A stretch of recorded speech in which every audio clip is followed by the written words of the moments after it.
জয় জগন্নাথ। আমি চলে এসেছিলাম রথের দিনে গাড়ি পুজো দিতে। আর তোমরা দেখেছো এর আগে আমার ভিডিওতে আমি একটা নতুন স্কুটি নিয়েছি। আর কাণ্ডটা দেখো কি হয়েছে এখানে।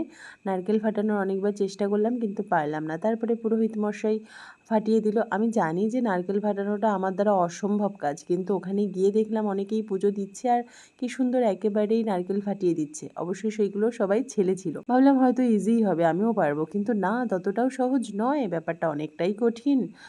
তারপরে পুজো তো হচ্ছিল, খুব সুন্দর করে পুজো হয়েছে। এর আগে তো মন্দিরের ভেতরে গিয়ে আমরা পুজো দিয়েছি। সাতভাই কালীতলা খুব নামকরা একটা জায়গা এবং খুব জাগ্রত, অনেকেই এখানে দূর থেকে পুজো দিতে আসে। কিন্তু এত সুন্দর পুজো অনেক মন্দিরেই কিন্তু হয় না। এখানে খুব ভালোভাবে বসে পুজো হয়েছে এবং গাড়ির পুজোটাও খুব ভালো হয়েছে। তারপরে সবাইকে একটু একটু মিষ্টি মুখ করালাম। আচ্ছা, তোমরা জানালে না তো আমার গাড়িটা কেমন হয়েছে, জানিয়ে দিও। আর আমার সঙ্গে আছে পায়েল। টাটা।